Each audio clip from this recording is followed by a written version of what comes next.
കേരളം ഏറെ നാളായി കണ്ട ഒരു സ്വപ്നം യാഥാർത്ഥ്യമായ ദിവസമാണിന്ന്. വിഴിഞ്ഞം രാജ്യാന്തര തുറമുഖത്ത് ചരക്കുനീക്ക ട്രയൽ റണ്ണിന് തുടക്കമായി. ലോകത്തെ രണ്ടാമത്തെ വലിയ കപ്പൽ കമ്പനിയായ മേഴ്സ്കിന്റെ സാൻ ഫെർണാണ്ടോയെ തുറമുഖത്ത് ഔദ്യോഗികമായി സ്വാഗതം ചെയ്തു. ഇനി 3 മാസം ട്രയൽ റണ്ണാണ്.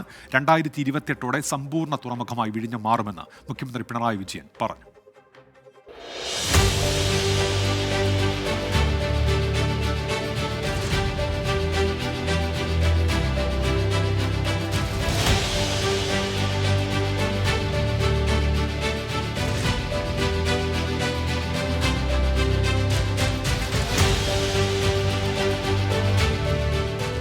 എനിക്ക് പിന്നിൽ ഇക്കാണുന്നത് രാജ്യത്തിൻ്റെ അഭിമാനമാണ്. പത്തേമാരികളും പായ്ക്കപ്പലുകളും അടുത്ത തീരത്ത് ഇനി മുതൽ കൂറ്റൻ മദർഷിപ്പുകൾ എടുക്കും. കേരളത്തിൻ്റെ വികസന സാധ്യതകളിലേക്കുള്ള ട്രയൽ റൺ കൂടിയാണ് ഇന്ന് വിഴിഞ്ഞത്ത് നടന്നത്.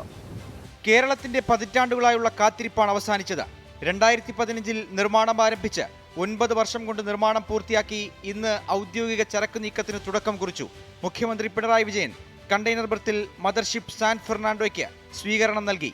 കേന്ദ്ര ഷിപ്പിംഗ് മന്ത്രി സർബാനന്ദ സനോവാൾ, തുറമുഖ അധികൃതർ, സർക്കാർ പ്രതിനിധികൾ തുടങ്ങിയവരും മുഖ്യമന്ത്രിക്കൊപ്പം ഉണ്ടായിരുന്നു.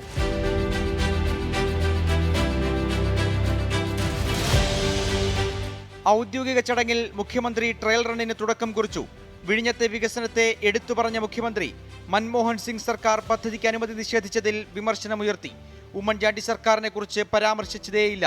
2015 തുറമുഖത്തിനെതിരെ ഉയർത്തിയ എതിർപ്പുകളെ ന്യായീകരിച്ചു. 2012 ഇത് യാഥാർത്ഥ്യമാക്കണം എന്നാവശ്യപ്പെട്ടുകൊണ്ട് ജനകീയ കൺവെൻഷനുകൾ LDFിൻ്റെ നേതൃത്വത്തിൽ സംഘടിപ്പിക്കുകയുണ്ട്. 212 ദിവസം നീണ്ട ജനകീയ സമരം ഇതിനുവേണ്ടി നടന്നത് ഇതിൻ്റെ നാൾ വഴിയിൽ സ്ഥാനം പിടിക്കുകയാണ്. തുറമുഖം യാഥാർത്ഥ്യമാകുന്നതിന് ഉമ്മൻചാണ്ടിയുടെ സംഭാവനകൾ കോവളം MLA M. വിൻസെന്റ് എടുത്തു പറഞ്ഞു. പ്രതിപക്ഷ നേതാവ് കൂടി പരിപാടിയിൽ ഉണ്ടാകേണ്ടതായിരുന്നുവെന്ന് M. വിൻസെന്റ്. അങ്ങനെ വരുമ്പോൾ ഇന്നത്തെ ഈ വേദിയിൽ കേരളത്തിന്റെ പ്രതിപക്ഷ നേതാവിന്റെ സാന്നിധ്യം കൂടി ഉണ്ടായിരുന്നുവെങ്കിൽ തീർച്ചയായും അത് കൂടുതൽ മനോഹരമായി മാറുമായിരുന്നു എന്ന് ഞാൻ ഈ അവസരത്തിൽ ഓർക്കുകയാണ്. കേന്ദ്രമന്ത്രി സർബാനന്ദ സനോവാൾ വിഴിഞ്ഞം തുറമുഖം യാഥാർത്ഥ്യമായതിൽ സംസ്ഥാന സർക്കാരിനെ അഭിനന്ദിച്ചു. I would like to congratulate the government of Kerala for its initiative and leadership in setting up of a new benchmark in the country's maritime sector by creating a new greenfield world-class port in the country. ഇനി എന്താണ് വിഴിഞ്ഞത്ത് നടക്കാൻ പോകുന്നത് എന്നുള്ളത് കുറച്ചുപേരുടെയെങ്കിലും ആകാംക്ഷയാണ്. അടുത്ത 3 മാസം trial run, കൂറ്റൻ മദർഷിപ്പുകൾ എത്തും. ട്രയൽ റൺ ആണെങ്കിലും പൂർണ്ണ അർത്ഥത്തിൽ തുറമുഖം പ്രവർത്തിക്കും. വിഴിഞ്ഞം തുറമുഖത്തേക്ക് ആദ്യമെത്തിയ സാൻ ഫെർണാണ്ടോ ഇന്ന് മടങ്ങില്ല. ഇന്നുച്ചയോടെ മുഴുവൻ കണ്ടെയ്നറുകളും ഇറക്കി യൂറോപ്പിലേക്ക് തിരിക്കുന്നതായിരുന്നു സാൻ ഫെർണാണ്ടോയുടെ ഷെഡ്യൂൾ. എന്നാൽ തുറമുഖത്തെ ഓരോ ക്രെയിനുകളും പരിശോധിച്ച് കൂടുതൽ സമയമെടുത്താണ് ഓരോ കണ്ടെയ്നറുകളും ഇറക്കുന്നത്. കണ്ടെയ്നറുകൾ ഇറക്കി കപ്പൽ തുറമുഖം വിടാൻ നാളെയാകുമെന്നാണ് സൂചന. മദർഷിപ്പ് തുറമുഖത്തിറക്കുന്ന കണ്ടെയ്നറുകൾ കൊൽക്കത്ത, മുംബൈ, ഗുജറാത്ത് തുറമുഖങ്ങളിലേക്കാണ് കൊണ്ടുപോകേണ്ടത്. ഇതിനായി നാളെയും മറ്റന്നാളും മുന്ദ്ര, കൊളംബോ തുറമുഖങ്ങളിൽ നിന്ന് ഫീഡർ കപ്പലുകൾ എത്തുമെന്നാണ് അറിയിച്ചിരുന്നത്. എന്നാൽ മദർഷിപ്പ് തിരിച്ചു പോകാൻ വൈകുന്നത് ഫീഡർ കപ്പലുകളെയും വൈകിപ്പിക്കും.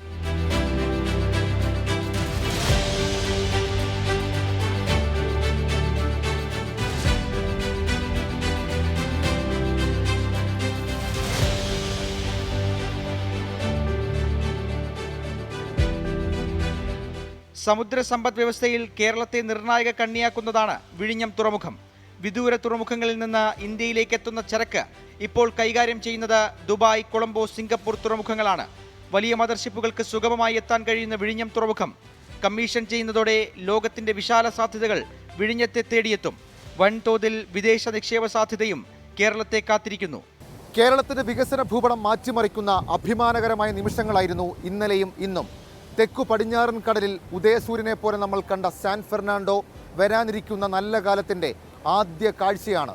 ലോകമിനി ഈ കപ്പൽചാലിലൂടെ വിഴിഞ്ഞം തുറമുഖത്തേക്ക് അടുക്കും. ഷഫീദ് റാവുത്തർ, 24, തിരുവനന്തപുരം.